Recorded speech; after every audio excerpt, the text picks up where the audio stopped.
আচ্ছা, যারা জয়েন করেনি এখন ওরা জয়েন হতে থাক। আমরা শুরু করতে পারি। আমার মনে হয় মোটামুটি একটা বড় অংশ তোমরা জয়েন করছো। এখন প্রথমে বলো, গত ক্লাসে আমরা যা যা পড়ছিলাম, আমাদের যে বেসিক অংশটা পড়া হয়েছিল টাইপ ওয়ান এর বা প্রথম অংশের। আর ম্যাথমেটিক্যাল প্রবলেম আমরা সলভ করি নাই, থিওরি দেখছি। আর আমরা জ্ঞানমূলক প্রশ্নগুলা তোমাদের দেওয়া হয়েছিল হ্যান্ড নোট আকারে, ওগুলা মোটামুটি ভাবে বুঝাই দিচ্ছিলাম। এখন এর মধ্যে তোমাদের পার্টিকুলারলি কোনো প্রবলেম বের হয়েছে কিনা? জি স্যার, সমস্যা নেই স্যার।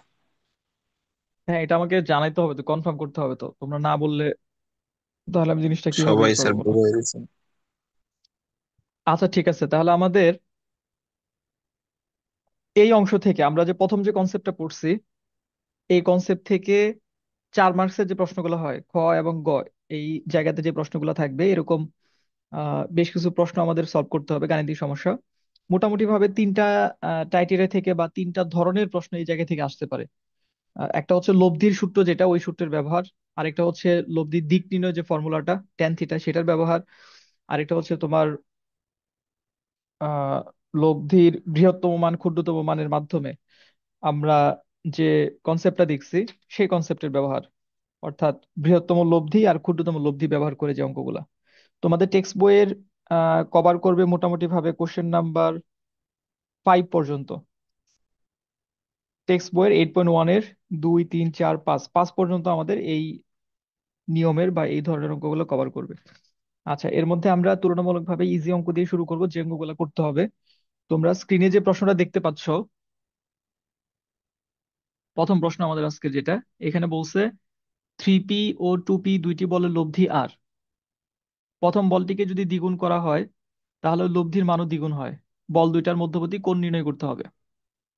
আচ্ছা, এখন এই যে আমরা যে গতদিন ফর্মুলেশনটা দেখছি, সেখানে টার্মিনোলজি যেগুলো ছিল সেই বিষয়গুলো তোমাদের একটু ক্লিয়ার থাকতে হবে। টার্মিনোলজির অর্থ হচ্ছে, একটু গত ক্লাসের স্লাইডটাতে যাই।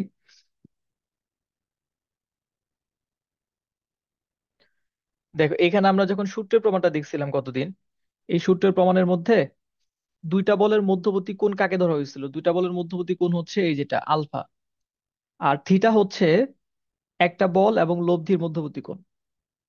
তাহলে দুইটা বলের মধ্যবর্তী কোণ হচ্ছে আলফা, এবং লব্ধির সাথে একটা বলের মধ্যবর্তী কোণ হচ্ছে থিটা। আর তোমার ফর্মুলাতে আলফা এবং থিটাটা কিভাবে ছিল? আলফা ইকলস টু ছিল, বা আলফার অবস্থানটা ছিল এই যে R equals to root over P square plus Q square plus 2p Q cos alpha. তার মানে তুমি যখন আলফা বের করতে চাচ্ছ, তখন আমরা এই যে লব্ধির মান নির্ণয় যে ফর্মুলা, এই ফর্মুলা ব্যবহার করে এটা করতে পারবো। আবার আমাদের যে থিটা ছিল, টেন থিটার যে ফর্মুলাটা ছিল, এই ফর্মুলার মধ্যে আমাদের আলফা আছে, যে tan theta equals to Q sine alpha divided by P plus Q cos alpha. তাহলে এইটা হচ্ছে আমাদের দিক নির্ণয়ের ফর্মুলা। তাহলে এখান থেকে যেটা তোমাকে মানে মনে রাখতে হবে, যে থিটা বলতে বোঝাচ্ছে লব্ধি একটা বলের সাথে যে কোণ উৎপন্ন করে, বা যে কোণ উৎপন্ন করে তার দিকটা আমরা আইডেন্টিফাই করতেছি যে কোণের মাধ্যমে, সেটা হচ্ছে থিটা। আর দুইটা বলের মধ্যবর্তী কোণ হচ্ছে আলফা। এখন আমরা যখন প্রবলেম সলভিং এ যাচ্ছি, তাহলে এখানে আমাদের বলছে যে দুইটার বা বল দুইটার মধ্যবর্তী কোণ নির্ণয় করো। তাহলে দুইটা বলের মধ্যবর্তী কোণ নির্ণয় করার ক্ষেত্রে আমাদের মান বের করতে হবে কার? ওই যে যেটা আলফা ছিল সেই আলফা। তাহলে এখন তুমি হলো প্রশ্নে যে তথ্যগুলো দেওয়া থাকবে সেই তথ্যগুলোতে ফোকাস করবা। এখানে আমাদের দুইটা অংশে তথ্য দেওয়া আছে বা দুই ধরনের তথ্য দেওয়া আছে। প্রথম হচ্ছে যে একটা বল 3p, আরেকটা বল 2p, দুইটা বল আছে, তাদের লব্ধিও দেওয়া আছে। তাহলে দুইটা বল যদি থাকে, তাদের লব্ধি যদি থাকে, তখন কিন্তু আমরা লব্ধির মান নির্ণয়ের ফর্মুলাটা অ্যাপ্লাই করতে পারবো। আর দুইটা বলের মধ্যবর্তী কোণ নির্ণয় করতে বলছে, ওইটা তখন আমাদের ধরে নিতে হবে।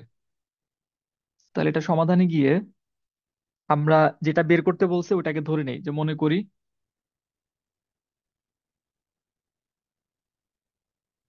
3p ও 2p বলের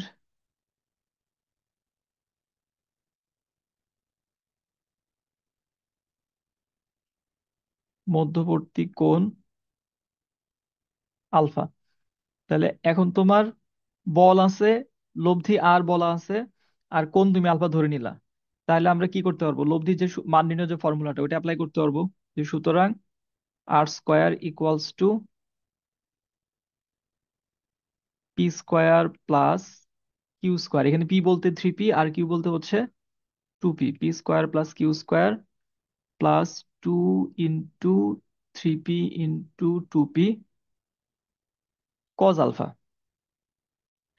এখান থেকে ক্যালকুলেশন করে আমাদের যেটা আসে equals to 9p square plus 4p square plus 3 দুগুণে 6, 6 দুগুণে 12, 12p স্কোয়ার কজ আলফা। তাহলে 9 এর সাথে 4 এটা অ্যাড হয়ে যাবে, 13p square plus 12p square cos alpha. আচ্ছা, এটাকে আমরা 1 নং দিয়ে রাখলাম।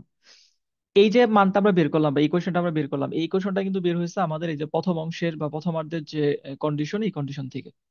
আচ্ছা, এরপর বলছে যে আমরা যদি প্রথম বলটাকে দ্বিগুণ করি, প্রথম বল হচ্ছে 3p, এটা দ্বিগুণ করলে এটা হয়ে যাবে 6p।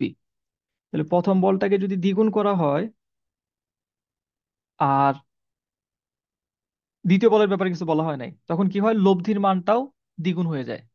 তাহলে দ্বিতীয় শর্ত মতে, অথবা ওই কথাটা আমরা একটু লিখে নিব, যে প্রথম বলকে দ্বিগুণ করা হলে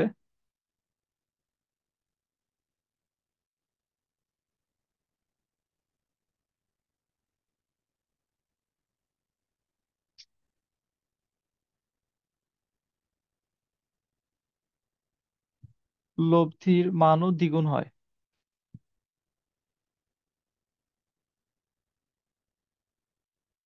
আচ্ছা, যদি তাই হয় তাহলে আমরা আবার ফর্মুলা অ্যাপ্লাই করতে পারতেছি। এখানে আমাদের কিন্তু যে বলদ্বয়ের মধ্যবর্তী কোণ, এই কোণের ব্যাপারে কিছু বলে নাই যে কোণের মধ্যে কোনো পরিবর্তন ঘটবে কিনা। তার মানে এটা আমরা ধরে নিব যে কোন পরিবর্তন হবে না।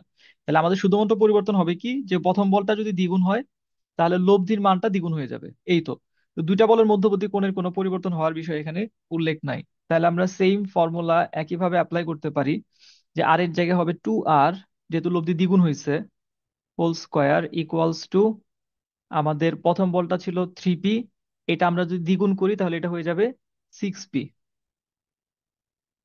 তাহলে 6p হোল স্কোয়ার প্লাস, দ্বিতীয় বল পরিবর্তন হয় নাই, তাহলে এটা 2p থাকবে, 2p whole square plus 2 into 6p into 2p cos alpha. তাহলে এখান থেকে আমাদের আসবে 4r square equals to 36p plus 4p plus 12, 12 দুগুণে 24, 24p স্কোয়ার কজ আলফা। এখন এখানে আমরা যদি যোগ বিয়োগ করি, বাম পাশে আমাদের 4r স্কোয়ার এটা থাকলো, 36 আর 4 এই দুটা মিলে হয়ে যাবে আমাদের 40p square plus 24p square cos alpha. এখন সবগুলাই কিন্তু আমাদের 4 দ্বারা ভাগ করা যাচ্ছে, তাহলে আমরা যদি ছোট করে নেই, 4 দ্বারা ভাগ করে দিই, 4 দ্বারা ভাগ করে দিলে আমাদের থাকবে r square equals to 10p square plus 6p square cos alpha. এটাকে আমরা দিব হচ্ছে 2 নং সমীকরণ। এখন আমাদের টার্গেট যেহেতু আলফা বের করা, তাহলে 1 নং সমীকরণের বাম পক্ষে বা লেফট হ্যান্ড সাইডে আমাদের আছে আর স্কোয়ার, 2 নং সমীকরণের লেফট হ্যান্ড সাইডে আমাদের আছে আর স্কোয়ার। তাহলে দুইটা right hand side equals to right hand side লেখা যাবে। তাহলে আমরা লিখতে পারি, সুতরাং 1 ও 2 থেকে পাই,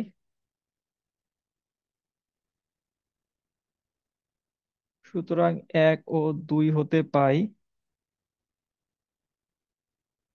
কি পাবো, 13p square plus 12p square cos alpha equals to 10p square plus 6p square cos alpha. এখান থেকে ক্যালকুলেশন করে আমাদের আলফার মানটা বের হবে। তো তোমরা আগে আমাকে কনফার্ম করো এই ক্যালকুলেশনটুকু তোমরা বুঝতে পারলা কিনা, বা আমরা যে লজিকটা ব্যবহার করলাম, বা তোমরা এটা উঠায় ফেলো, আমি এরপরে নেক্সট পেজে চলে যাব।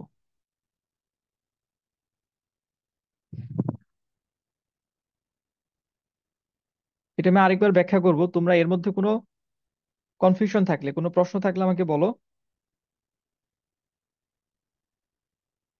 বা কিছু না বুঝে থাকলে বলো।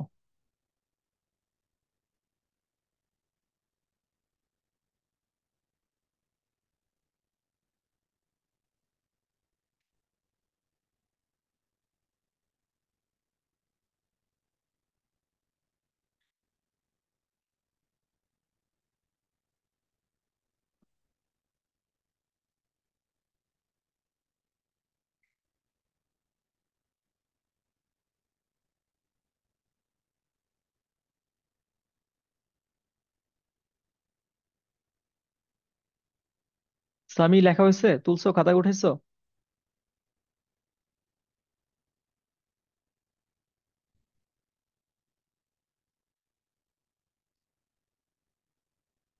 নুসরাত, নাহিদ? জি স্যার, লেখা হয়েছে। জি স্যার, তাহলে উঠানো শেষ। স্যার আচ্ছা, হয়নি স্যার। 1 মিনিট, হ্যাঁ 30 লেখো। Second sir. তোমাদের একটু বলতে হবে, কারণ তোমরা আমার সামনে বসে লিখতেছো না, যে কারণে আমি তো বুঝতে পারবো না যে তোমাদের কার লেখা শেষ হয়েছে কার হয় নাই।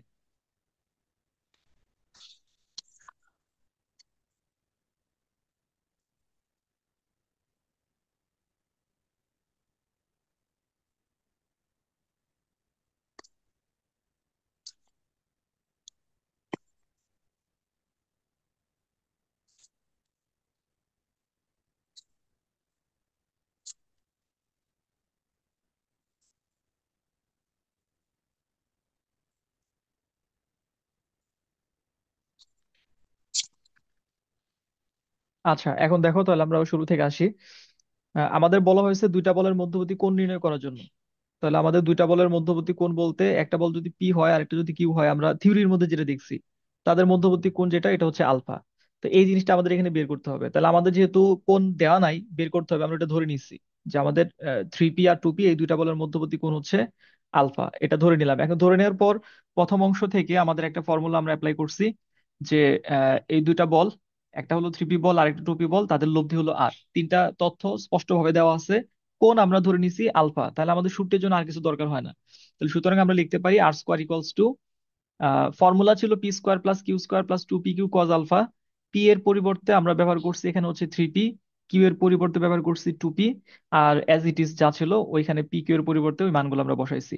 বসাই দিয়ে এই দুটা লাইন ক্যালকুলেশন করছি, সিম্পল, তোমরা দেখে বুঝার কথা। এইটা আমরা রেখে দিলাম 1 নং সমীকরণ, এখানে আর কিছু করার নাই, আমরা করতে পারতেছি না। আচ্ছা, এরপর দেখলাম প্রশ্নে কি বলছে। প্রশ্নে বলছে যে এখন ওই যে আমরা দুইটা বল নিয়ে কাজ করলাম, সেই দুইটা বলের মধ্যে প্রথম যে বলটা আছে, সেই বলটাকে যদি দ্বিগুণ করা হয়, তাহলে প্রথম বলটা আমাদের আছে 3P, এটাকে দ্বিগুণ করলে এটা হয়ে যাবে 3 × 2 = 6, 6P। তখন কি ঘটবে? তখন লব্ধির যে মান, এই মানটাও দ্বিগুণ হয়ে যাবে। তা লব্ধির মান তো আমরা ধরছি আর, শুধু আর, আর তো কিছু ধরা হয় নাই। তাহলে এটা যদি দ্বিগুণ হয়, এটা হবে 2R। তাহলে এখন আমাদের 2 নাম্বার কেসের তথ্যগুলো ব্যবহার করে আবার আমরা ফর্মুলাটা অ্যাপ্লাই করব। তাহলে আর এর জায়গায় লিখবো 2R, যেহেতু লব্ধি দ্বিগুণ হয়, তার হোল স্কোয়ার ইকুয়ালস টু, প্রথম বলের পরিবর্তে যেখানে ছিল 3P, সেখানে সেটাকে আমরা দ্বিগুণ করে লিখবো। তাহলে দ্বিগুণ হচ্ছে আমাদের 3 × 2 = 6, 6P। তাহলে 6P হোল স্কোয়ার প্লাস দ্বিতীয় বল যেটা, এটা যা আছে তাই, 2P whole square plus 2 × P × Q। তাহলে পি এর পরিবর্তে 6P, কিউ এর পরিবর্তে 2P কজ আলফা, আলফার মান অপরিবর্তনীয়, এটা পরিবর্তন হয় নাই আর কি। তাহলে এরপরেও এখানে আমরা ক্যালকুলেশন করলাম, ক্যালকুলেশন করে এখান থেকেও আমাদের আর স্কোয়ারের মান আসলো, সেটা আসলো 10P² plus 6P² cos alpha.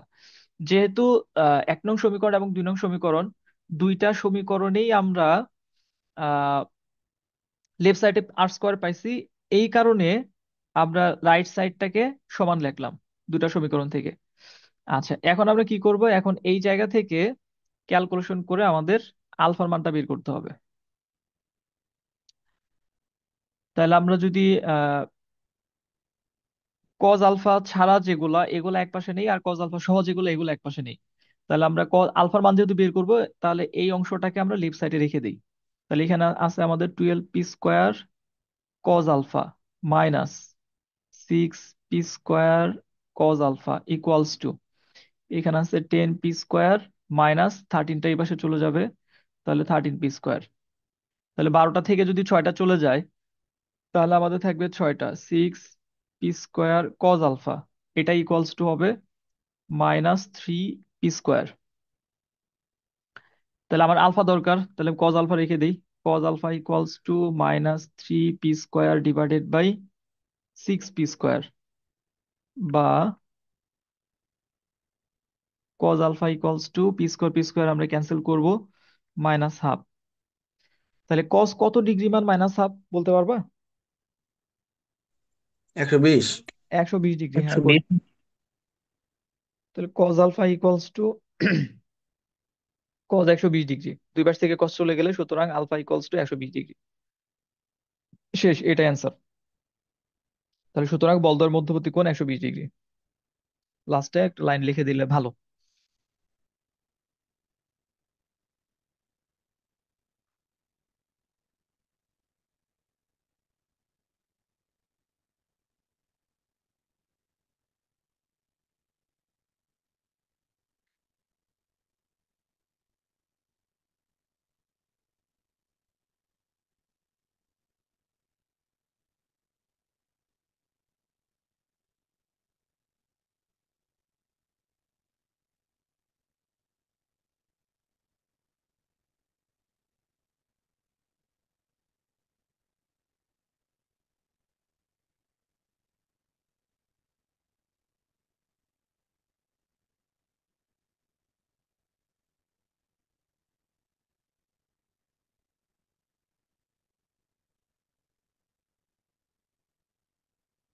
লেখা হলে বলো। আমার মনে হয় যে এটা তোমাদের আর কারোরই না বোঝার কথা না, সবারই বুঝতে পারার কথা। তোমাদের খাতায় উঠানো হয়ে গেলে পরের অঙ্কে চলে যাব।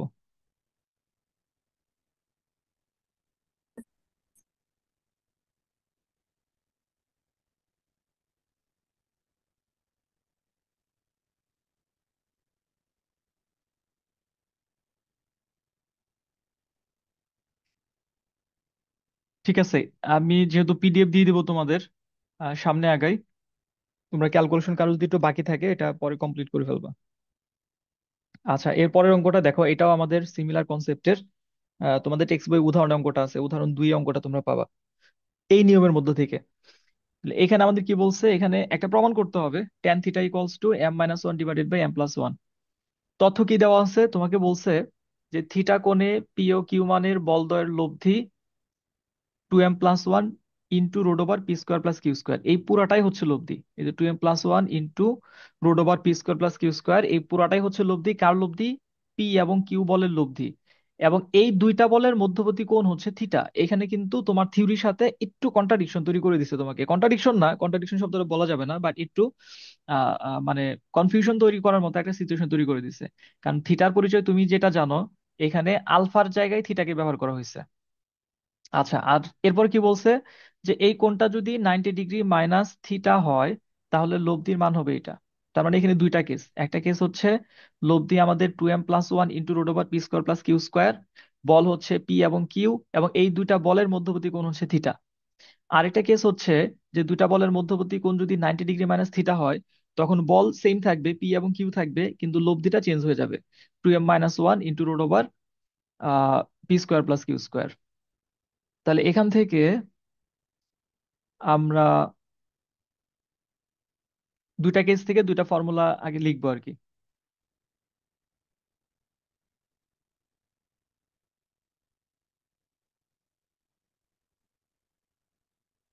যে দেওয়া আছে, জাস্ট এই যে পুরো লাইনটা আছে কোশ্চেন থেকে নাও, তাহলে তোমাদের মনে রাখতে সুবিধা হবে। যে প্রথম অংশটুকু, এই অংশটুকু শুধু লিখবা যে থিটা কোণে ক্রিয়ারত পি ও কিউ মানের বলদের লব্ধি এত। থিটা কোণে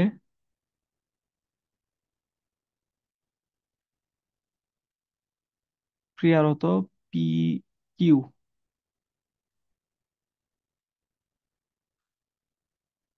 বলদ্বয়ের লব্ধি 2m+1 into root over P square plus Q square. আচ্ছা, এই তথ্য থেকে আমরা কি লিখতে পারি, যে সুতরাং 2m+1 into root over P square plus Q square তার হোল স্কোয়ার, মানে ওই যে আর স্কোয়ার আমরা যেটা লিখি এটাই আমাদের আর আর স্কোয়ার ইকুয়ালস টু, তাহলে আমাদের রোড ওভার আমরা দিব না যেহেতু স্কোয়ার এখানে নিয়ে নিচ্ছি। তাহলে P square plus Q square plus 2 P Q cos, এই জায়গায় তুমি যে আলফা লেখতা সেই আলফাটাই এখানে হচ্ছে আমাদের থিটা, কস থিটা। আচ্ছা, এখন আমাদের রাইট সাইডে এখানে আর কিছু করার নাই, বাট লেফট সাইডে আমরা কি করতে পারি, হোল স্কোয়ার যেহেতু লিখছি তাহলে বর্গ করা যাবে। তাহলে এখানে আমরা লিখতে পারি 2m+1 তার whole square into P square plus Q square equals to P square plus Q square plus 2 P Q cos theta. আচ্ছা, এটার ক্যালকুলেশনে এখানে একটু আমাদের টেকনিক্যালি আগাইতে হয়, যে কারণে অনেক সময় এই অঙ্কটা পরীক্ষায় আসলেও স্টুডেন্টদের মিলাইতে সমস্যা হয়। কারণ এখানে কিন্তু তোমাকে পার্টিকুলারলি একটা জিনিস নিয়ে আসতে হবে, tan theta equals to m-1 divided by m+1, এটা তোমাকে দেখাইতে বলছে, এটাই দেখাইতে হবে। তাহলে এই জন্য আমাদের কি করতে হবে, এই যে এখানে 2m+1 হোল স্কোয়ার, এই ফর্মুলাটা আমরা অ্যাপ্লাই করার পর, দেখো a plus B whole square সূত্র যদি আমরা ফেলি, তাহলে a স্কোয়ার প্লাস 2ab, তাহলে 2 × 2 = 4, 4m plus 1, a square plus 2ab plus B square, apply করলাম এখানে P square plus Q square equals to P square plus Q square plus 2 P Q cos theta. আচ্ছা, এখানে একটু সামান্য একটু জিনিস বুঝতে হবে। দেখো এই P square plus Q square, এটা 4m স্কোয়ারের সাথে গুণ করতে হবে, 4m এর সাথে গুণ করতে হবে, 1 এর সাথে গুণ করতে হবে, এই তিনটা জিনিসের সাথে কিন্তু এটা গুণাকারে আছে। আচ্ছা, আমরা যদি এই তিনটার মধ্যে যে কোনো একটার সাথে গুণ করে বাকি দুইটার সাথে এরকম গুণাকারে রেখে দিই, তাতে কিন্তু আমাদের কোনো সমস্যা নাই। তাহলে এই কাজটা করলে আমাদের ক্যালকুলেশনটা সহজ হয়ে যায়। যেমন আমরা এখানে 4m² প্লাস 4m এই দুইটার সাথে গুণ করব না, ইন্টু p² প্লাস q², মানে এদের সাথে আমরা গুণাকারে রেখে দিলাম। প্লাস আমরা গুণ করব কার সাথে? আমরা গুণ করব শুধু ওয়ানের সাথে। তাহলে ওয়ানের সাথে গুণ করলে plus p² plus q² equals to, এই পাশে যা আছে তাই, p² plus q² plus 2pq cos theta.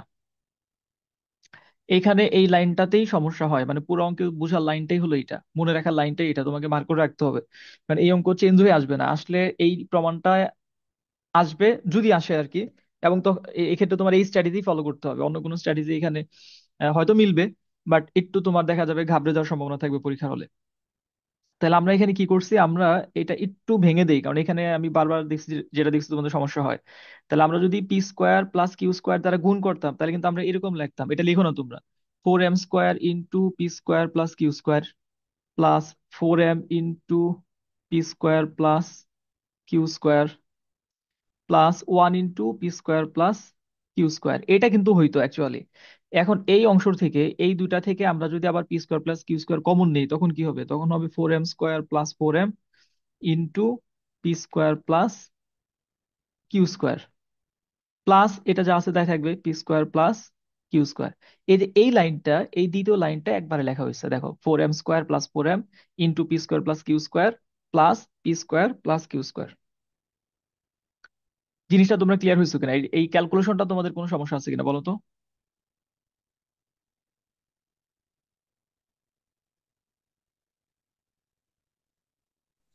না স্যার। আচ্ছা, এইটা সমস্যা না থাকলে তাহলে আমাদের সামনে আগাইতে কোনো সমস্যা নাই। আচ্ছা, এখন দুই পাশ থেকে আমাদের এই যে p² q² এটা আমরা ক্যান্সেল করে দিব। ক্যান্সেল করে দিয়ে 4m² আর 4m, আচ্ছা আমরা কমন পরে নিলেও সমস্যা নাই। তাহলে এখান থেকে থাকলো 4m² plus 4m into p² plus q² equals to 2pq cos theta. এটাকে আমরা দিয়ে রাখবো 1 নং সমীকরণ। এটা আমাদের ফার্স্ট কন্ডিশন ছিল। আচ্ছা, এখন দ্বিতীয় শর্তটা কি বলছে? যে দ্বিতীয় শর্ত বলছে যে যদি কোণের মানটা 90 ডিগ্রি মাইনাস থিটা হয়, কোন কোণের মানটা? বলদয়ের মধ্যবর্তী কোণ। তখন লব্ধি হয়ে যাবে জাস্ট এই যে 2m - 1 into road over p² plus q², এটা।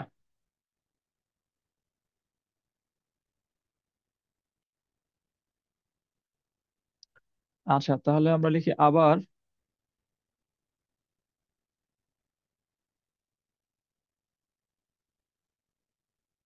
বলদয়ের মধ্যবর্তী কোণ 90 ডিগ্রি মাইনাস থিটা হলে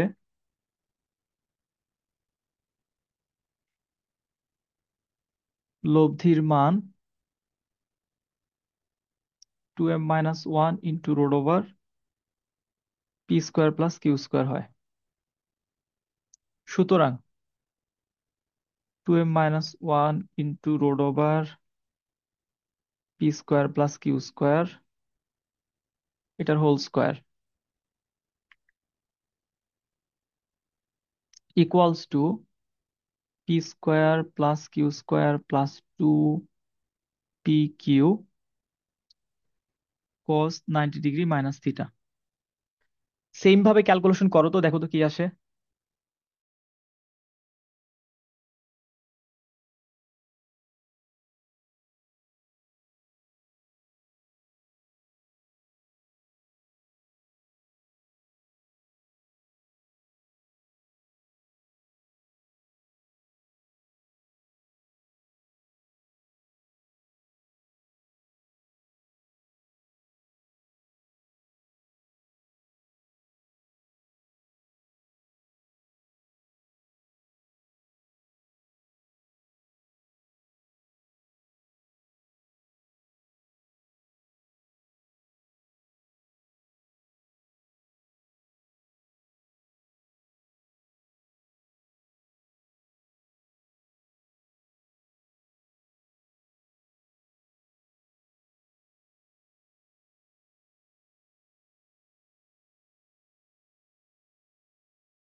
sir 4m - 4m² into P square plus Q square equals to 2pq cos 90 degree minus theta আসবে।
হ্যাঁ নুসরাত, তুমি কি বলছো আমি শুনতে পারি না, এটা আবার বলবা? স্যার বললাম 4m - 4m² into P square plus Q square equals to 2pq cos into 90 degree minus theta. হ্যাঁ, এই যে cos 90 ডিগ্রি মাইনাস থিটা এটাকে লেখা যাবে সাইন থিটা। জাস্ট তাহলে করেই ফেলছো, আমার মনে হয় সবারই পারার পারার কথা। cos 90 ডিগ্রি মাইনাস থিটাকে লেখো সাইন থিটা। লেখার পর দেখো তোমার ডিমান্ড কি, তোমার ডিমান্ড হচ্ছে টেন থিটা। তাহলে টেন থিটা আমরা কিভাবে পাই? Sine theta by cos theta হলে পাই। তাহলে 2 নংকে 1 নং দ্বারা ভাগ করে দাও।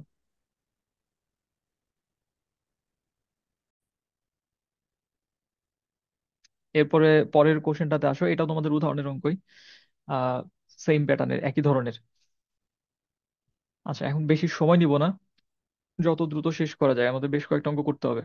দেখো এখানে বলছে এবিসি ত্রিভুজের, একটা ত্রিভুজের কথা বলছে, সিএ এবং সিবি এই দুইটা বাহু বরাবর ক্রিয়ারত দুইটা বলের মান যথাক্রমে কজ এ এবং কজ বি এর সমানুপাতিক। এরপর আমাদের বলছে প্রমাণ করো যে, বা এখান থেকে প্রমাণ করতে হবে যে এদের লব্ধি, লব্ধি কি হবে? সাইন সি এর সমানুপাতিক হবে। এটা হলো একটা। আর লব্ধির ক্রিয়া রেখা সি কোণকে দুইটা কোণে বিভক্ত করে, তার মধ্যে একটা হবে এইটা, আরেকটা হবে এটা। এই হলো টোটাল আমাদের, মানে এখানে তিনটা জিনিস আমাদের দেখাইতে হবে। প্রথমে লব্ধি সাথে সম্পর্কিত জিনিসটা দেখাইতে হবে। তারপর লব্ধির দিকের সাথে সম্পর্কিত ওই যে কোণ যেটা থাকে, থিটা আমরা যেটা ধরি, সেই থিটাকে দুইটা ভাগ, একটা ভাগের মান হবে আমাদের half C plus A minus B, আর একটা ভাগের মান হবে half B plus C minus A. আচ্ছা, তাহলে আমাদের ফার্স্ট অফ অল যেটা করতে হবে, আমরা একটা ত্রিভুজ নেই, অ্যাপ্রক্সিমেট ত্রিভুজ। এইটাকে সি এ বি বা এবিসি যেটা দাও, কোনো সমস্যা নাই, নিলাম। একটা হচ্ছে সি এ বরাবর, আর একটা হচ্ছে সিবি বরাবর, দুইটা বল ক্রিয়ারত। তাহলে সি এ বরাবর আমরা দিলাম পি বল, আর সিবি বরাবর হচ্ছে কিউ বল ক্রিয়া করতেছে। আর এদের লব্ধিটা সামার মাঝামাঝি,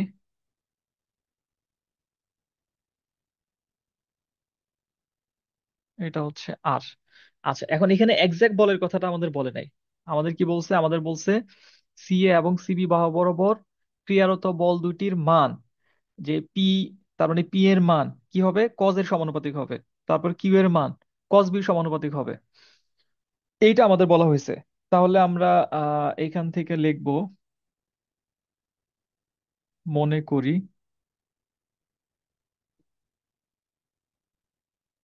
এবিসি ত্রিভুজের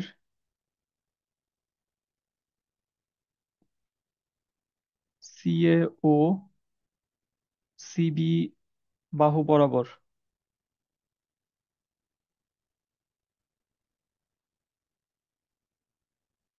পি ও কিউ বল দুইটি ক্রিয়ারত।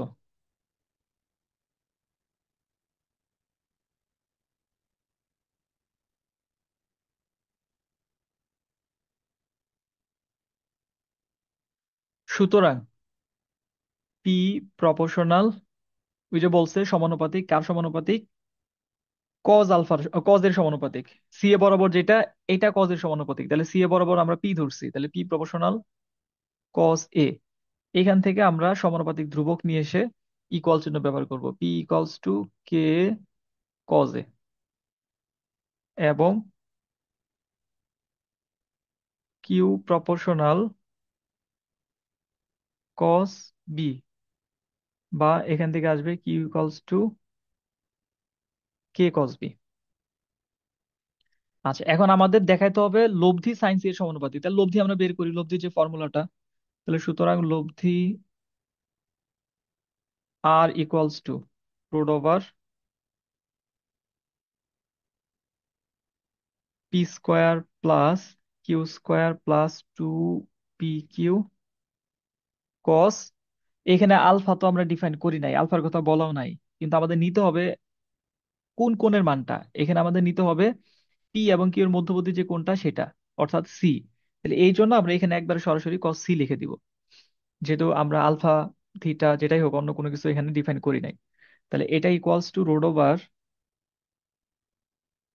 P square plus Q square plus, sorry, এখানে আমাদের এখন এই যে পি কিউ এর মানগুলো আমরা বসাই দিব।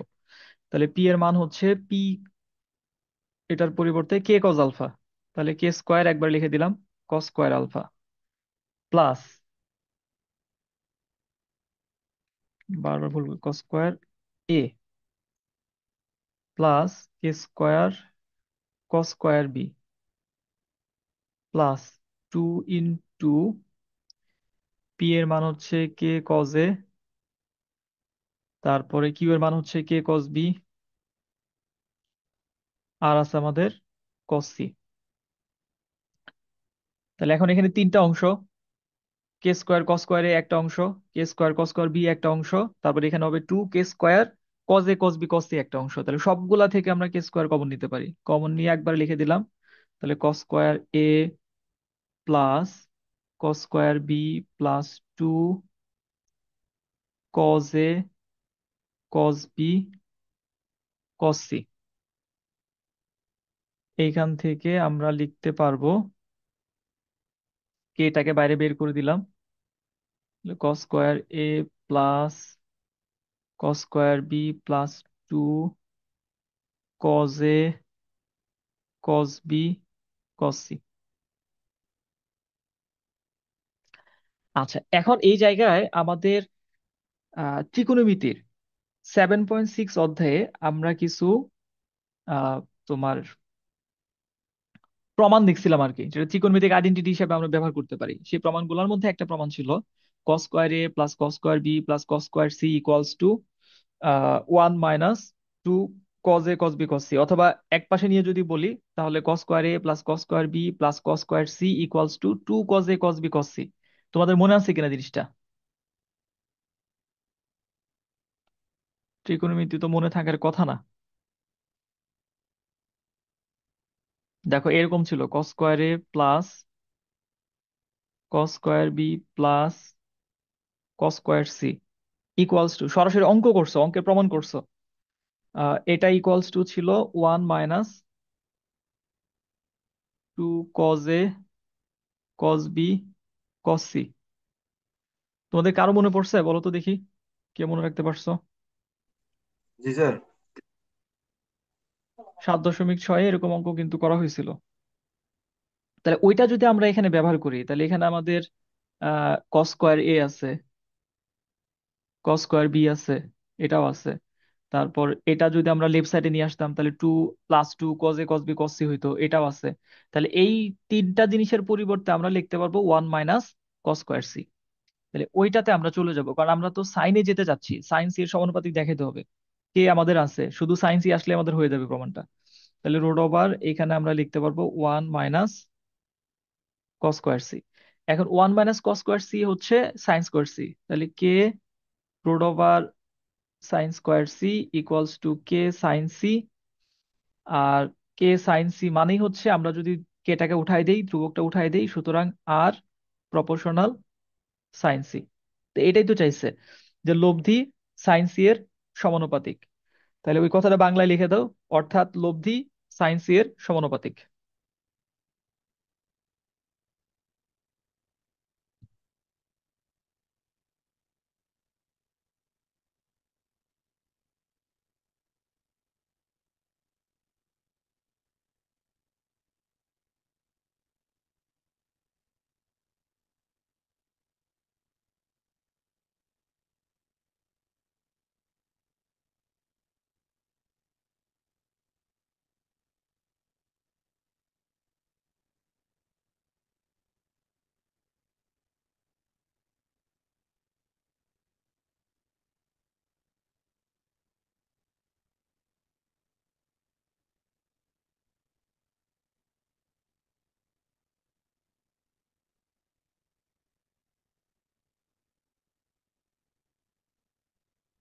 তোমরা বুঝতে পারছো?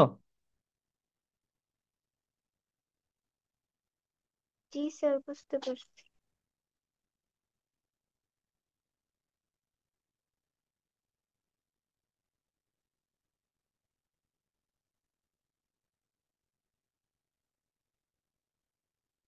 আচ্ছা, এরপরে দেখো পরের অংশ যেটা, তাহলে তোমাদের লেখা হয়েছে, আমি পরের পেজে চলে যাব।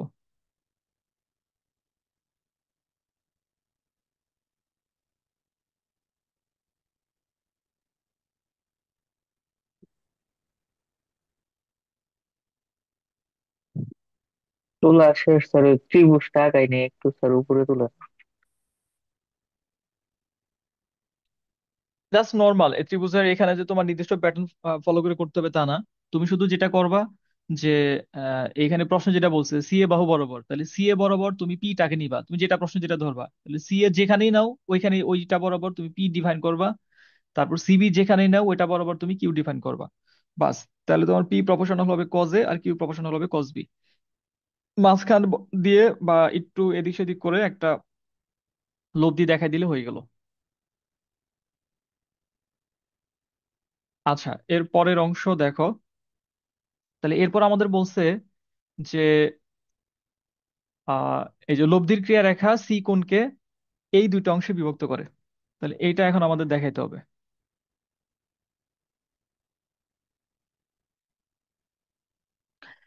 তাহলে এটা দেখানোর জন্য আমাদের যেহেতু ওই কোণটা দিকের সাথে সম্পর্কিত, তাহলে এই জন্য আমরা এখানে ট্যান থিটার যে ফর্মুলাটা সেই ফর্মুলাটা ব্যবহার করব। তাহলে আবার ট্যান, এইখানে তো আমাদের থিটা যেটা, আবার একটু চিটে যাইতে হবে। থিটা বলতে কিন্তু তোমার এই যে যে কোনো একটা বলের সাথে, সেটা তুমি পি বল চিন্তা করতে পারো, কিউ বল চিন্তা করতে পারো, লব্ধির যে কোণটা থাকে সেই কোণটাকে আমরা থিটা বলি। সেটা আমরা পি এর সাথেও ধরতে পারি। তো এমন না যেটা অনুভূমিক বরাবর যে বল থাকবে সেই বল ধরতে হবে, ওইরকম কোনো বিষয় না। আচ্ছা, তাহলে আমাদের যদি থিটাটা ওইটা হয়, tan theta equals to, formula হচ্ছে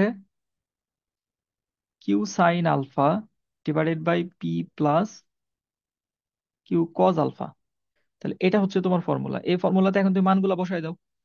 তাহলে কিউ এর মান আমাদের ছিল, কিউ এর মান আমরা কি ধরছিলাম, Q equals to K cos B. তাহলে কে কস বি, এখানে আলফা মানে হচ্ছে সি কোনটা পুরাটাই, কে কস বি সাইন সি। তারপর পি এর মান ছিল আমাদের কে কস এ প্লাস কিউ এর মান কে কস বি, আর আছে আমাদের কস আলফা হচ্ছে সি। এখানে আমার মনে হয় আলফাটা লেখারই দরকার নাই, তুমি সরাসরি সি ব্যবহার করো, কারণ আলফা আমরা কোথাও বলি নাই আলফার কথাটা। তাহলে Q sine C Q cos C. আচ্ছা, এখন উপরে নিচে কিন্তু আমরা এই কে টাকে বাদ দিয়ে দিতে পারবো। কে যদি বাদ দিয়ে দিই তাহলে আমাদের এখানে থাকবে কস বি সাইন সি, আর এখানে থাকলো হচ্ছে cos A plus cos B cos C. আচ্ছা, এখন তোমাদের একটা কঠিন প্রশ্ন করবো, কেউ বলতে পারো কিনা।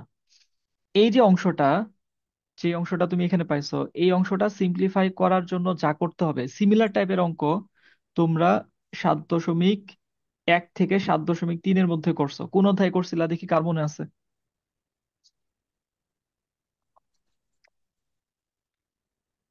প্রথম পত্রের।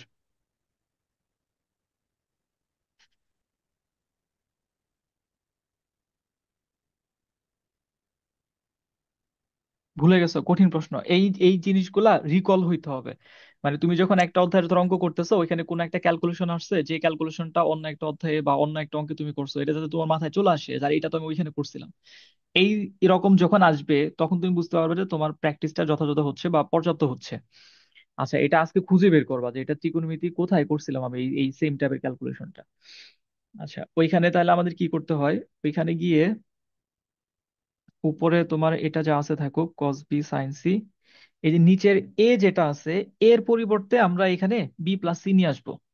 তাহলে কস, যেহেতু এটা ত্রিভুজ, তিন কোণের সমষ্টি 180 ডিগ্রি, তাহলে এর পরিবর্তে লেখা যাবে pi minus B plus C.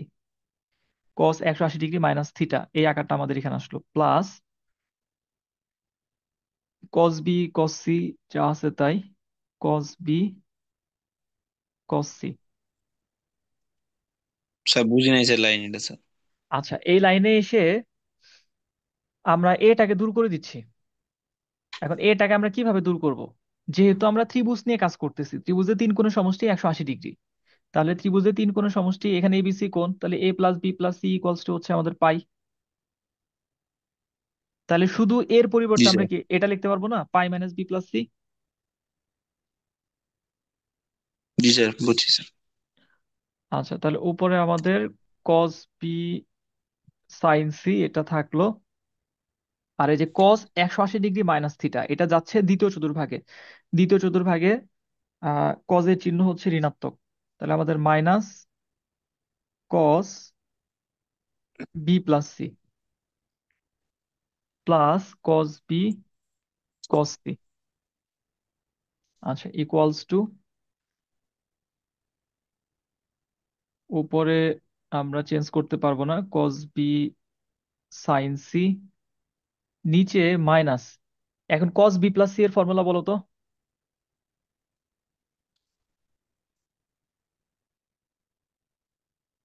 Cos B plus C formula বলো, কে বলতে পারবো? ঝটপট বলবা।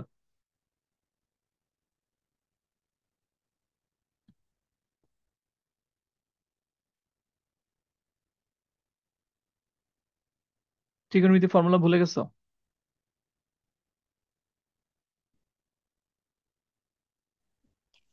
cos b plus c by 2 কই চলে গেছো? বুঝতেছি না, স্যার। না, কস বি প্লাস, এটা 7.2 তে পড়ছো। তাসমি বলতে পারবা? তাসমি তো cos a পারার কথা। cos b minus sin a sin b। হ্যাঁ। B cos C plus sine B sine C. Cos B plus সির ফর্মুলা, ফর্মুলা গুলা এগুলা মাঝে মধ্যে একটু রিভিশন করতে হবে। এগুলা মাঝে মধ্যে একটু রিভিশন করবা। কজের ফর্মুলার ক্ষেত্রে মনে করে দেখো, 7.2 তে পড়ছো। কস বি প্লাস সির ফর্মুলা, দুইটা কজ একসাথে থাকবে, দুইটা সাইন একসাথে থাকবে, প্লাস থাকলে ফর্মুলায় গিয়ে হয় মাইনাস। তার মানে কস বি প্লাস সির ফর্মুলা হবে cos B cos C minus sine B sine C. সামনে আবার একটা মাইনাস আছে, এই মাইনাসটা চিহ্নকে চেঞ্জ করে দিবে। তাহলে তোমার এখান থেকে আসবে কস বি কস সি, ফর্মুলায় হওয়ার কথা মাইনাস, কিন্তু সামনের মাইনাসের জন্য হয়ে যাবে plus sine B sine C plus cos B cos C. তোমরা ধরো এই যে এখন যে স্টেটটাতে যাচ্ছ, মানে পড়াশোনার যে লেভেলটাতে এখন তুমি ঢুকবা, এটাই হচ্ছে মানে তোমার সবচেয়ে গুরুত্বপূর্ণ বলতে পারো। এবং এই সময়টায় তোমার ব্রেনটাকে দেখা যাবে মানে বিভিন্ন জায়গায় শুধু মুভ করাতে হবে। ফার্স্ট পার্টে অঙ্ক করতেছো, দেখবা সেকেন্ড পার্টে চলে গেছো, সেকেন্ড পার্টের অঙ্ক করতেছো, ফার্স্ট পার্টে চলে গেছো। এমসিকিউ এক জায়গায় করতেছো, আরেক জায়গায় কনসেপ্ট ব্যবহার হচ্ছে। এই যে কনসেপচুয়ালি কানেক্টেড যে বিষয়গুলা, এই বিষয়গুলা এখন তুমি যদি একটু ভালোভাবে করো, এনজয় করতে পারবা। আবার দেখবা যে বারবার এই জিনিসগুলো আসতেও থাকবে। আর সবগুলো অধ্যায় যখন শেষ হয়ে যাবে, তখন রিভিশন করবা, তখন জিনিসটা আরো বেশি ঘটবে আর কি। তো এখন হলো এই জন্য বারবার অন্তত ফর্মুলা গুলা, বেসিক কনসেপ্ট গুলা ফ্রি সময় পেলেই দেখতে হবে। আর এইটা যারা করবা, তারা দেখা যাবে অ্যাডমিশনের ক্ষেত্রে অনেক ভালো একটা আউটপুট পাবা আর কি।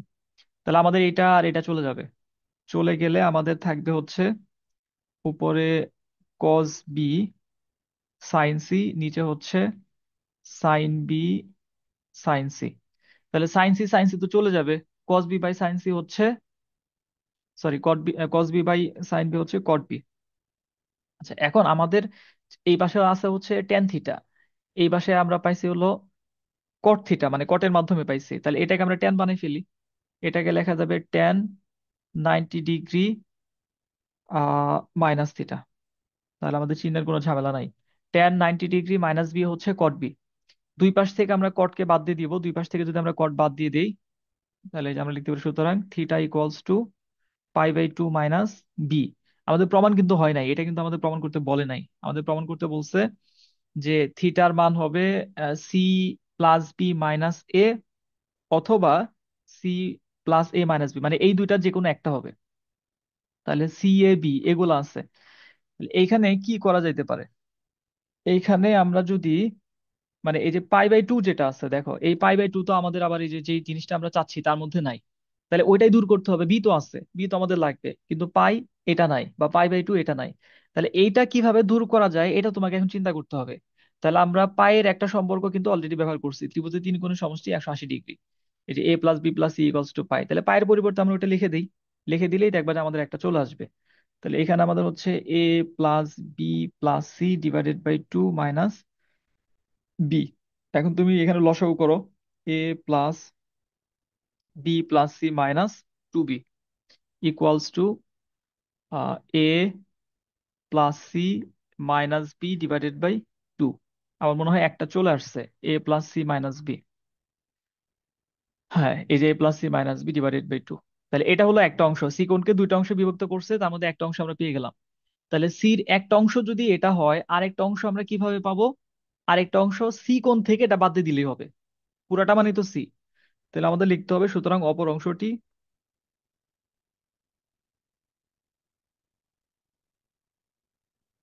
C minus theta.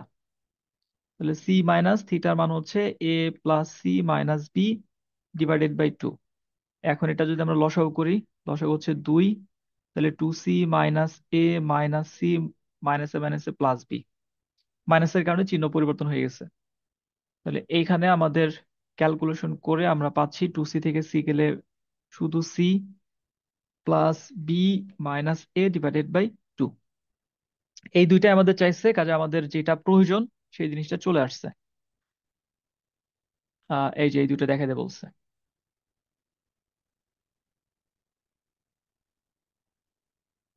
তো লাস্টে আমার মনে হয় শুধু ওই যে কথাটা লিখে দিলেই হবে, যে সুতরাং প্রশ্নে যা আছে, প্রশ্নের এই কথাটা যে সুতরাং লব্ধি সি কোণকে এত এবং এত অংশে বিভক্ত করে, এই কথাটা লাস্টে লিখে দিবা। তোমাদের উঠানো হলো বলো। তো এই যে তিনটা অঙ্ক আমরা করলাম, এই তিনটা অঙ্কই হচ্ছে লব্ধির ফর্মুলার সরাসরি প্রয়োগ, বা এই টাইপের প্রশ্ন সাধারণত থাকে।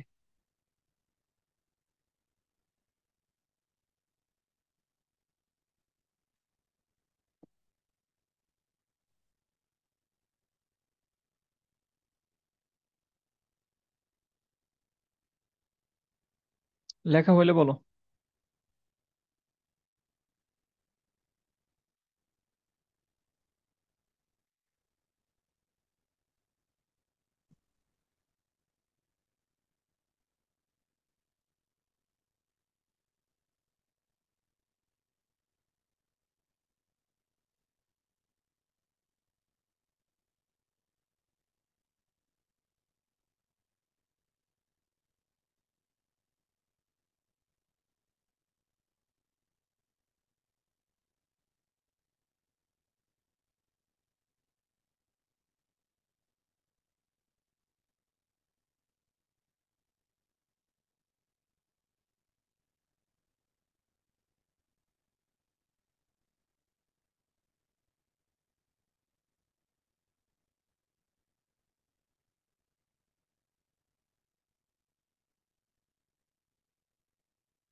লেখা হয়েছে?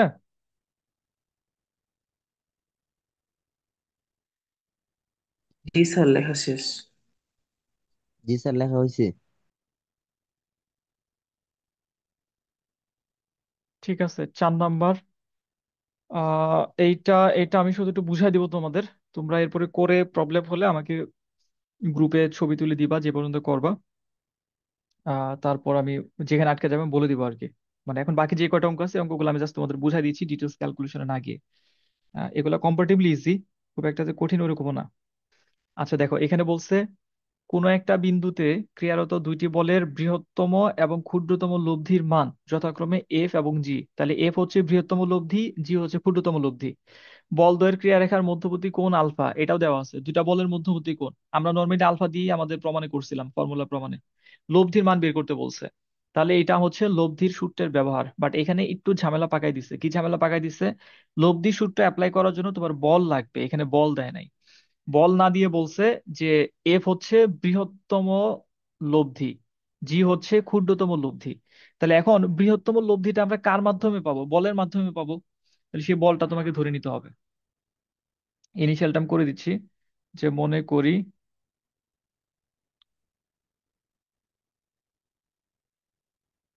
বলদ্বয় পি ও কিউ। তাহলে পি ও কিউ যদি বল হয়, তাহলে সুতরাং বৃহত্তম লব্ধি মানে হচ্ছে পি প্লাস কিউ। এটা ইকুয়ালস টু তাহলে তোমার হচ্ছে এফ। আমরা যদি পি কে বড় ধরে নিই, যে কোনো একটাকে বড় ধরে নিতে হবে, পি গ্রেটার দেন কিউ আমরা ধরে নিলাম। আর ক্ষুদ্রতম লব্ধি কি হবে? ক্ষুদ্রতম লব্ধি হবে পি মাইনাস কিউ। এটা হচ্ছে তোমার জি। তাহলে এখন আমাকে, আমরা যদি লব্ধির মান নির্ণয় করতে চাই, তাহলে আমরা যে ফর্মুলাটা অ্যাপ্লাই করব, রোড ওভার, সেখানে হবে P square plus Q square plus 2 PQ cos alpha, মধ্যবর্তী কোণ আলফা দেওয়া আছে। তাহলে আমার তো পি এর মান লাগবে। এখানে তো আমরা পি ধরে নিলাম, তাহলে পি এবং কিউ এটার মান যদি আমরা এফ এবং জি এর মাধ্যমে বের না করি, তাহলে তো আমাদের এই প্রমাণটা আসবে না। অর্থাৎ পি এর মানটা রিপ্লেস করতে হবে কার মাধ্যমে? এফ এবং জি এর মাধ্যমে। তাহলে এই দুইটা সমীকরণ থেকে আমরা কিভাবে পি এবং কিউ এর মান বের করতে পারবো? একবার যোগ করলে পি এর মান পাওয়া যাবে, আর একবার বিয়োগ করলে কিউ এর মান পাওয়া যাবে। হ্যাঁ, ওই যে আমরা এটা এই ধরনের ক্যালকুলেশন ক্লাস এইটাও আমরা করছি, সমাধান বা এই ধরনের ইস্যুগুলোতে। তাহলে আমরা যদি যোগ করে দেই, যোগ করে দিলে হবে 2P = F প্লাস জি। এইখান থেকে তুমি পি পেয়ে যাবা, P = F+G/2। এটা হচ্ছে পি এর মান। আর তুমি যদি বিয়োগ করে দাও, তাহলে যে P plus Q minus P মাইনাসে মাইনাসে plus Q equals to F minus G. তাহলে এখানে পি চলে যাবে, 2Q আসবে হচ্ছে এফ মাইনাস জি। তাহলে Q আসবে F-G/2। তাহলে তোমার লব্ধি নির্ণয়ের ফর্মুলা এই যে যেটা লিখছি এটাই। এই ফর্মুলাতে এরপর তুমি পি এর পরিবর্তে যেটা বসাবা, A+G/2। কিউ এর পরিবর্তে এটা বসাবা, F-G/2। এখানে পি এর পরিবর্তে কিউ এর পরিবর্তে বসবে। বসার পর এটাকে লেখবা হচ্ছে F/2 প্লাস G/2। মানে ক্যালকুলেশন নিয়ম অনুযায়ী করে যাবা, ভয় পাবা না, তাহলে মিলাইতে পারবো না। নিয়ম অনুযায়ী করলে দেখবা যে মিলে যাবে। এটাকে লেখবা F/2 মাইনাস G/2। লেখার পর দেখো এটার উপরে তো স্কোয়ার থাকবে, যেহেতু এটা পি এর মান, এই যে P square, A+B whole square সূত্র ফেলবা। এরপর কিউ এর উপর স্কোয়ার আছে, তাহলে এই জিনিসটা এটার উপর স্কোয়ার থাকবে, A-B হোল স্কোয়ার সূত্র ফেলবা। তখন ওই যে একটা অংশ এখান থেকে চলে যাবে, 2AB যেটা, ওই অংশটা চলে যাবে, কারণ একটাতে প্লাস আর একটাতে মাইনাস। তারপর F/2 এর সাথে F/2 যোগ হবে হোল স্কোয়ার আকারে, G/2 এর সাথে G/2 এর সাথে যোগ হবে হোল স্কোয়ার আকারে। আর এইখানে দেখবা যে পি এবং কিউ এদেরকে গুণ না করে তুমি যদি ফর্মুলা আকারে চিন্তা করো, A+B × A-B ফর্মুলা আসবে, তখন দেখবে A² - B² হয়। তারপর সিমিলার টাইপের গুলা কমন নিয়ে ফাইনালি আমাদের দেখবে এটা আসবে 1 - cos 2θ আর 1 + cos 2θ। এরকম দুইটা আকার আসবে, আকার আসলে এই ফর্মুলা চলে আসবে। তোমরা যে পর্যন্ত করতে পারো, এটা আটকে যেতে পারো ক্যালকুলেশনে, যে পর্যন্ত করতে পারো করে ছবি তুলে গ্রুপে দিবা, আমি বলে দিব তারপর যে এরপর কিভাবে আগাইতে হবে। এমনি তোমরা অঙ্কটা বুঝতে পারছো কিনা যে কি করতে হবে?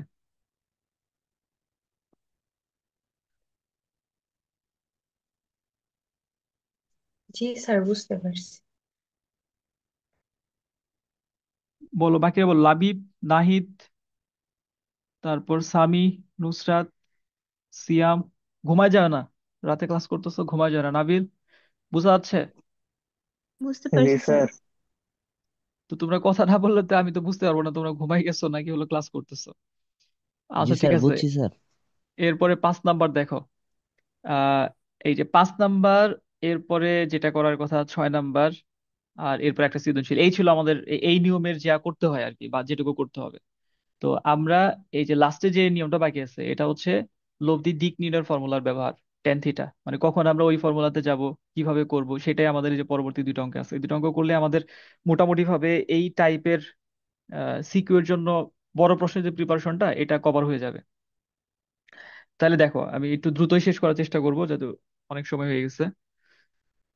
এইখানে বলছে কোনো বিন্দুতে পি এবং 2P মানের দুইটি বল ক্রিয়াশীল। প্রথম বলকে দ্বিগুণ করলে দ্বিতীয়টির মান 8 একক বৃদ্ধি করলে, প্রথম বলটিকে দ্বিগুণ করে দ্বিতীয়টির মান 8 একক বৃদ্ধি করলে লব্ধির দিক অপরিবর্তিত থাকে। দেখো এখানে লব্ধির মানের কথা কিছু বলে নাই তোমাকে, দুইটা মানে এই দুইটা অংশে। প্রথম অংশে কোনো বিন্দুতে পি এবং 2P মানের দুইটি বল ক্রিয়াশীল, এটা বলা হয়েছে। এবং দ্বিতীয় অংশে গিয়ে পরিবর্তনের ফলে, মানে প্রথম বলের এবং দ্বিতীয় বলের পরিবর্তনের ফলে লব্ধির দিক অপরিবর্তিত থাকে। তার মানে লব্ধির দিক নিয়ে তোমাকে এখানে কাজ করতে হবে। এর আগে তুমি লব্ধির মান নিয়ে করছো, যেমন R² আরেকটাতে আর স্কোয়ার আসছে, দুইটাকে সমান দেখাইছো, কিন্তু এখানে তোমার অপরিবর্তিত কে আছে, দিক আছে। তার দিকটা আমরা কোথা থেকে পাই? ট্যান থিটা থেকে পাই। তো এই জায়গা থেকে তুমি বুঝতে পারবা যে এই অঙ্কটাতে তোমাকে ট্যান থিটা ইকুয়ালস টু ওই যে Q sine alpha divided by P plus Q cos alpha, ওই ফর্মুলাটা ব্যবহার করে করতে হবে। তাহলে এখানে তুমি ওই যে সেম আগের অঙ্কগুলাতে যেমন দুইটা কেস আসতো, ওইরকম দুইটা কেস আসবে। তাহলে প্রথম কেস হচ্ছে আমার একটা বল পি আর একটা বল কিউ, মধ্যবর্তী কোণ যদি আমরা থিটা ধরি, লব্ধির, সরি মধ্যবর্তী কোণ বলতে এখানে দুইটা বলের মধ্যবর্তী না, দুইটা বলের মধ্যবর্তী কোণ আমাদের আলফা, যেহেতু এখানে উল্লেখ নাই ওইটাই। আর লব্ধি এবং যে কোনো একটা বলের মধ্যবর্তী কোণ যদি তোমার থিটা ধরা হয়, বা পি বলের দিকের সাথে থিটা কোণ উৎপন্ন করে লব্ধি, তখন তোমার আমি ডিরেক্ট মানে জিস্ট ক্যালকুলেশনটা তোমাদের দেখাই দিই, না পারলে আমাকে জানাবা। তাহলে আমরা লিখতে পারবো tan theta equals to Q sine alpha. এখানে আমরা পি মানে পি, কিউ মানে হচ্ছে টু পি, এই যে টু পিটাকে আমরা ধরবো কিউ। তাহলে এখান থেকে তুমি পাবা two P sine alpha divided by P plus two P cos alpha. আচ্ছা, এটা হলো তোমার একটা কন্ডিশন, এক নাম্বার সমীকরণ তুমি পাইলা। দ্বিতীয় সমীকরণ কি? দিক অপরিবর্তিত আছে, তার মানে এখানেও আমাদের ট্যান থিটা। তাহলে ট্যান থিটা ইকুয়ালস টু কি হবে? দুইটা পরিবর্তন হয়েছে, প্রথমটা দ্বিগুণ হয়েছে, তাহলে পি কে ধরতে হবে টু পি, পি কে ধরতে হবে টু পি। দ্বিতীয়টার মান 8 একক বৃদ্ধি পাইছে, তাহলে দ্বিতীয়টা অলরেডি টু পি ছিল, তাহলে এটা হয়ে যাবে টু পি প্লাস এইট। তাহলে তখন তোমার ফর্মুলাটা কি দাঁড়াচ্ছে? তখন তোমার ফর্মুলা দাঁড়াচ্ছে two P plus eight into sine alpha divided by P এর জায়গায় এখানে two P plus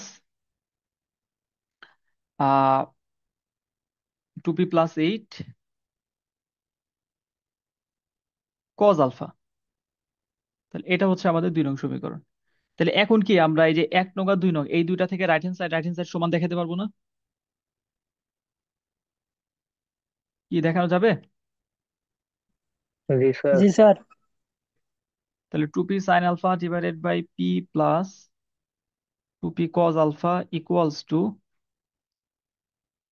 two P plus eight sine alpha divided by two P plus eight cos alpha. আচ্ছা, এইটাতে সমানুপাতের একটা ধর্ম ব্যবহার করা হয়, তোমাদের তো হ্যান্ডনোটটা দিয়ে দিচ্ছি, ওইখানে দেখবা ক্যালকুলেশনটা করা আছে। আমি শুধু ধর্মটা তোমাদের বলে দেই, যে A by B equals to যদি সি বাই ডি হয়, তাহলে এইটা ইকুয়ালস টু লেখা যায় C minus A divided by D minus B. তো এটার আমাদের ক্যালকুলেশনটা সামনে আগানোর জন্য এটা ইকুয়ালস টু আমাদের এই যে এই প্যাটার্নটা এখানে আসবে। তোমাদের মূল জিনিসটা তোমরা বুঝতে পারছো, যে আমরা ট্যান থিটা একটা ফর্মুলেশন করব, আবার ট্যান থিটা আরেকটা ফর্মুলেশন করব। যেহেতু অপরিবর্তিত, এই দুইটা সেম, তাহলে রাইট হ্যান্ড সাইড সমান ধরে এখান থেকে আমাদের পি এর মানটা চলে আসবে। তাহলে তোমরা এটা দেখবা, যেহেতু আমি ডিটেলসটা করে দেই নাই বা দিচ্ছি না, সমস্যা হতে পারে, সমস্যা হলে আমাকে জানাবা, আমি সেই ডাউট গুলো ক্লিয়ার করে দিব। আচ্ছা, এরপরে তাহলে 2টা অঙ্ক তোমাদের বাড়ির কাজ দেই। এই যে 6 নাম্বার আর হচ্ছে আহ এটা 7 হবে এখানে অ্যাকচুয়ালি সিরিয়ালে। এইটা হচ্ছে বোর্ড কোশ্চেন, কুমিল্লা বোর্ড 2023 আসছিল। এই টপিক থেকে কিন্তু জ্ঞানমূলক প্রশ্নই বেশি আসে। মানে আমরা যে টপিকটা আজকে শেষ করতে যাচ্ছি, এখান থেকে 4 মার্কসের প্রশ্ন খুবই রেয়ার বলতে পারো, ঢাকা বোর্ডে মানে খুব একটা আসতে দেখা যায় নাই। কারণ তোমার 3টা অধ্যায় থেকে দেখা যাবে তোমার এই প্রশ্ন হবে, একটা সৃজনশীল হবে। তো এখানে জ্ঞানমূলকটাই সাধারণত এই অংশ থেকে ফ্রিকোয়েন্টলি বা অনেক বেশি আসে। তো এর মধ্যে এই যে 9 নাম্বারের যেটা, এটা হচ্ছে এই নিয়মের, যে একটা বিন্দুতে পি ও কিউ মানের দুইটি বল টু থিটা কোণে ক্রিয়ারত হলে লব্ধি টু আর, এবং টু ফাই কোণে ক্রিয়ারত হলে লব্ধি হয় আর। তোমাকে বলছে দেখাও যে theta equals to tan inverse two cos phi. তাহলে এটাও তোমাদের বাড়ির কাজই থাকলো। তোমরা চেষ্টা করবা আজকে, আর যেহেতু কালকে তোমরা পড়তেছো না, এই আজকে কালকে 2 দিনের মধ্যে না পারলে আমাকে একটু গ্রুপে আপডেট দিবা, যাতে এটা আমাকে আবার কালকের পরের দিন যখন তোমাদের পড়াবো তখন করতে না হয়। আমরা কালকের পরের দিন ইনশাল্লাহ চলে যাব হলো এর পরের যে টপিকটা আছে, টাইপ 2 এর যে এইগুলা ম্যাথগুলা ওইগুলাতে। এখন ওভারঅল আজকে ক্লাসের মধ্যে তোমাদের কোনো প্রশ্ন থাকলে বা কিছু বলা থাকলে বলো।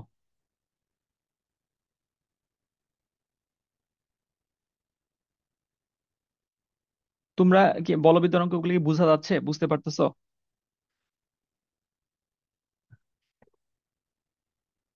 জি স্যার। জি স্যার। বলবিদ্যা ধরো একটা সমস্যা হচ্ছে এখানে ম্যাথ গুলা একটু লেন্দি, মানে আমাদের টাইম কনজিউমিং, একটু সময় লাগবেই। মানে চাইলে আমরা তাড়াহুড়া করতে পারবো না, মানে তুমি যদি ভালো করে পড়তে চাও তাহলে এখানে একটু সময় আমাদের লাগবেই। বাট এটাতে আপসেট হওয়ার দরকার নাই, জাস্ট তোমাকে একটু লেগে থাকতে হবে। আর সারা বাংলাদেশের মধ্যে দেখবা যে ম্যাক্সিমাম কলেজগুলোতে এই অধ্যায়গুলো তাড়াহুড়ো করে শেষ করে, যে কারণে স্টুডেন্টদের এখানে গ্যাপ থেকে যায়। তো তোমাকে যদি অ্যাডমিশনের সময়টায় এইচএসসি পরীক্ষার পরে কোনো গ্যাপ রিকভার করতে হয়, এটা তোমাকে পিছায় দিবে। মানে অ্যাটলিস্ট এইচএসসির পুরো সিলেবাসটার উপর যদি ভালো দখল নিয়ে তুমি অ্যাডমিশন ফেজে যেতে পারো, এটা দেখবা তোমার জন্য অনেক বড় একটা অ্যাডভান্টেজ হিসেবে কাজ করবে। তো তখন তোমার মেডিকেলের প্রিপারেশন নাও আর ইঞ্জিনিয়ারিং প্রিপারেশন নাও, ওভারঅল দেখবা যে যে পরীক্ষা দিচ্ছ ওই পরীক্ষা তোমার ভালো হচ্ছে। কারণ আলটিমেটলি চান্স পাওয়ার জন্য যে নাম্বারটা তোমার দরকার, এটা কিন্তু তোমার ইন্টারমিডিয়েট সিলেবাসের বাইরে থেকে আসবে না। মানে ইন্টারমিডিয়েট সিলেবাসের সাথে সম্পর্কিত যদি অ্যাডভান্স কোনো প্রশ্ন তোমাকে দেয়ও, যেটা হয়তো তুমি পারতেছো না, ওইটা তোমার চান্স পাওয়া না পাওয়া ডিসাইড করবে না। ওটা ডিসাইড করবে হয়তো তোমার পজিশনটা, তুমি টপ 100 এর মধ্যে আসতেছো কিনা, বা টপ 100, 200, 300, 500 এর মধ্যে থাকতেছো কিনা। বা চান্স পাওয়ার জন্য তোমার ইন্টারমিডিয়েট সিলেবাসের যে প্যারামিটারটা, এইচএসসি যে প্রিপারেশন, এইটুকুর উপর ভালো দখল থাকাটাই যথেষ্ট, মানে যথেষ্ট আর কি। তার এটা যদি এইচএসসির আগে তোমার একটা কমপ্লিট প্রিপারেশন হয়, তখন অ্যাডমিশনের যে সময়টুকু তুমি পাবা, ওই সময়টুকুতে তোমার অনেক শক্তিশালী, অনেক স্ট্রং একটা প্রিপারেশন হবে। তুমি নিজেই কনফিডেন্ট থাকবে যে না, আমার চান্স হয়ে যাবে ইনশাল্লাহ। তো এই জন্য এখন থেকেই তোমাকে মনে করতে হবে যে আমি অ্যাডমিশন ফেজে ঢুকে গেছি। বাট এখন তোমার অ্যাডমিশনের পড়া হচ্ছে তোমার এইচএসসির পড়া। মানে এইচএসসির পড়া এটা যাতে তোমার 100% কভার হয়। তুমি টার্গেট করো যে আমি হায়ার ম্যাথে 100-তে 100 উঠাবো, আমি ফিজিক্সে 100-তে 100 উঠাবো, কেমিস্ট্রিতে 100-তে 100 উঠাবো। তুমি এই টার্গেট নিয়ে পড়ো, তো এটাই তোমার অ্যাডমিশনের পড়াকে রিকভার করে দিবে। মানে এটাকে আমি এখন সবচেয়ে বেশি গুরুত্বপূর্ণ মনে করি। ঠিক আছে, রাত হয়ে গেছে অনেক, আজকে এ পর্যন্তই থাক। তোমরা যে ডাউট গুলো হবে, ডাউট গুলা বাই দিস টাইম নেক্সট ক্লাসের আগে ক্লিয়ার করে নিবা। মানে এই টপিকটা আমাদের ক্লোজ, এটার হ্যান্ড নোট করা থেকে শুরু করে যা যা করা, আজকে কালকে এই 2 দিনের মধ্যে, আজকে তো রাত হয়ে গেছে, কালকের মধ্যে বা কালকের পরের দিনের মধ্যে কমপ্লিট করে ফেলবা। ঠিক আছে, তোমরা ভালো থাকো সবাই। আল্লাহ হাফেজ।